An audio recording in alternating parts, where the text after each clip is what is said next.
a bit.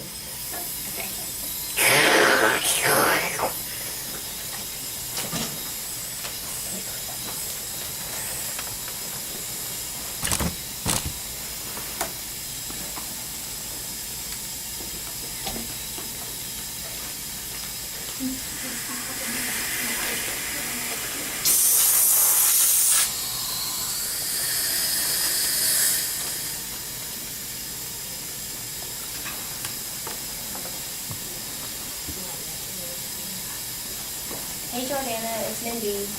My patient's desatting and I put some oxygen on and suctioned him and nothing is helping. Wow. Hey Jordana, so my patient has been getting more tachycardic, more tachypnic. He's only satting 92 on a non-rebreather. I've already suctioned him, tried to reposition him, and his sats haven't come up that much. He was grunting when he first got here, has some rails on the left side.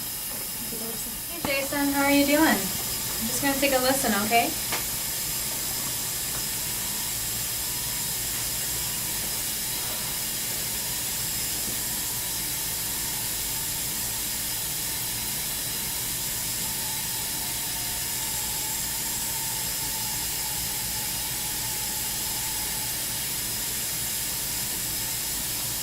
Do you know where his mom and dad are? They're in the waiting area. Okay. I'll just speak with them. I'll be back. So, Mr. Smith, I'm here to talk to you about Jason. As you know, he's pretty sick with his pneumonia. How do you feel that he's doing right now? He's not doing very well. Yeah. He's pretty sick. I've noticed that his work of breathing has increased quite a bit since he's come in, and it seems like it's been harder and harder for him to breathe. Okay. Do you feel that way as well? Yeah, I can see him struggling. Yeah, and so that's concerning to us. And sometimes when somebody has a pneumonia and it's hard for them to breathe, we try to support them in different ways. Okay. So right now he has a mask on called a non-rebreather, and it's just oxygen support that we give him. There's a couple things that we can do, because at this point I think the non-rebreather is not enough support for him. The first would be something called BiPAP, and that's a machine that has a mask over his face and it gives him positive pressure, and while he's breathing it supports him. That's one way to support his ventilation. The other is something a little bit more traditional that people know as a breathing tube. Is that a term you're familiar with? I've seen them on TV. Yeah, on TV. So what it is, it's a tube that we place into the trachea, and it allows us to secure his airway and breathe for him. And we use the ventilator to support him during his pneumonia and continue to support him and work on him getting better. There are some risks and benefits with each mode, and so I'll go through them with you. And just interrupt me at any time if you have questions. So the BiPAP is this mask that would go over his face. One of the disadvantages would be that we wouldn't be able to supplement him with nutrition with a tube, and he wouldn't be able to eat and drink while he's on the BiPAP. One of the reasons that I'm a little bit hesitant to use a BiPAP at this time is because he's becoming more and more sleepy, and I worry about him continuing to breathe on his own with the support of that machine. The breathing tube, on the other hand, it's a bit uncomfortable once it's placed.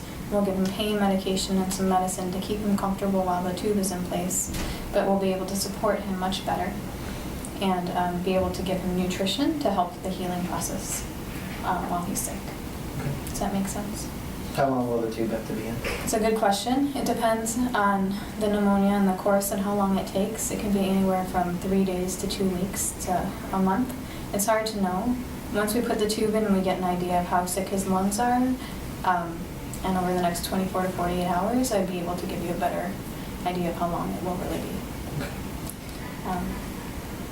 So the breathing tube placement is what I would recommend at this time for him. I think it's safest.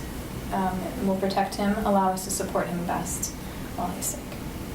If you feel it's the right thing to do. I do. There are risks while we place it, so I'll go through those with you, but I still think the benefits really outweigh them.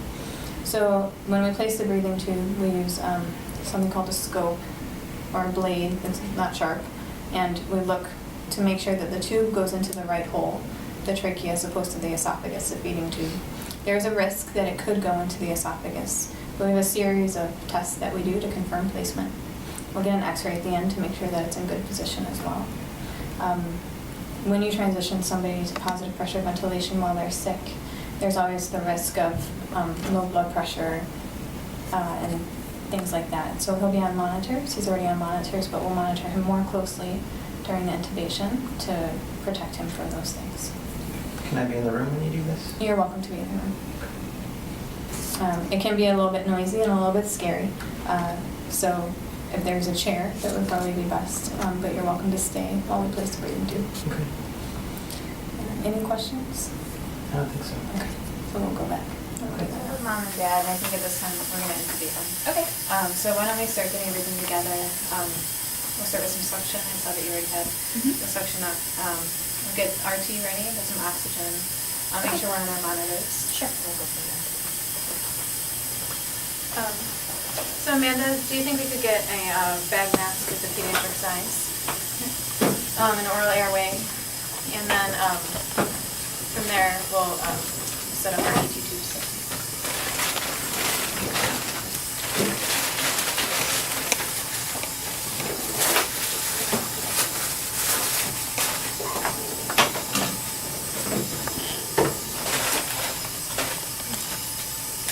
Hey Jason, how are you doing? He's pretty sleepy, huh? While you're setting that up, I'm just going to reposition the bed so I can get to the head of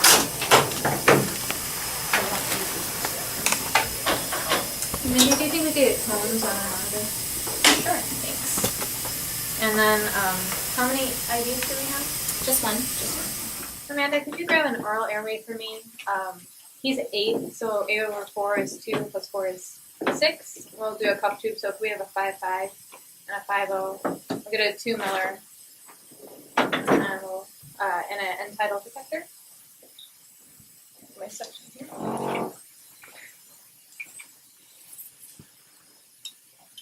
Check the light. The light looks good.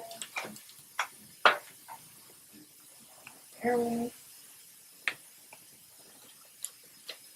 Alright, thank you. Okay. Mindy, some medications. He weighs 25 kilos. So let's do 50 of fentanyl. Okay. 1 of Versed. Okay. And let's get repeats of those. Okay. And then we'll do 25 of rock. We'll have that as well. So Mom and Dad are going to stay out in the waiting room while we do this consented down. Why don't we do a timeout? They always actually do. So this is Jason Castro. We're going to place an ET2 for respiratory failure. You agree? All right. Yes. All right. I'm Juliana. Hey Jason, how are you feeling? He's pretty much almost apneic and his respiratory failure is pretty much there. So why don't we just go ahead and get started? The last time he had anything to eat or drink was yesterday before he came in, I believe. So we don't have to do rapid sequence.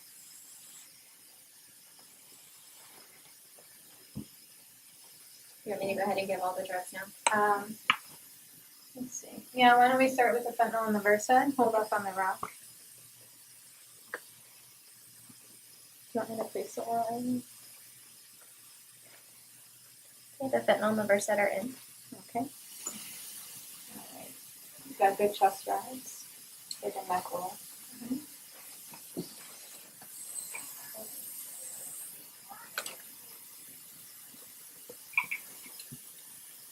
Okay. I think he has good positioning.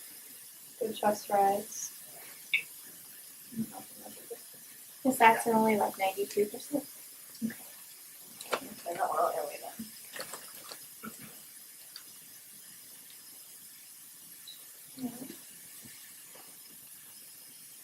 Looks like more effective chest rise now.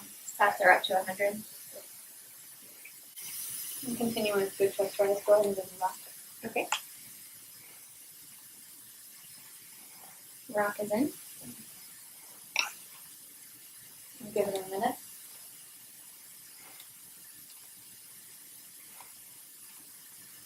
less than a minute. Does he seem relaxed? Yes. How move him. Take a look.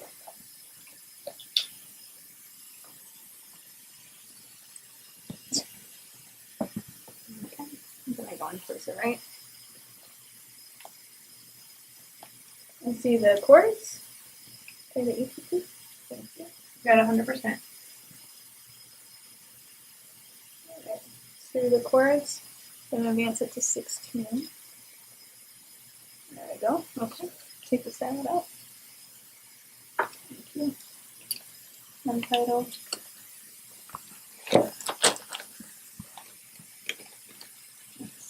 You just inflate the cup. Mandy, thank you. Did you hear the airway? Or yellow.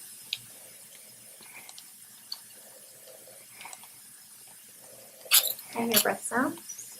I see chest rise. Sats are 100%. Okay, let's go for x-ray.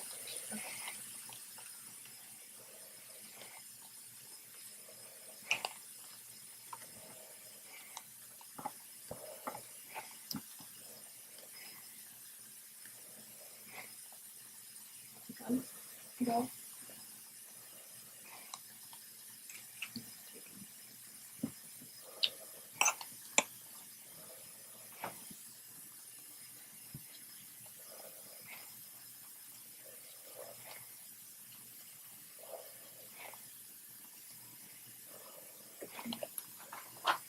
And Mindy, if you wouldn't mind calling Mom and Dad, letting me know.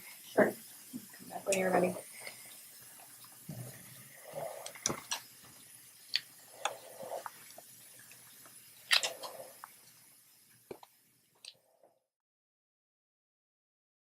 You're way too beautiful, girl. That's why it'll never work. You have me suicidal, suicidal. When you say it's over, damn all these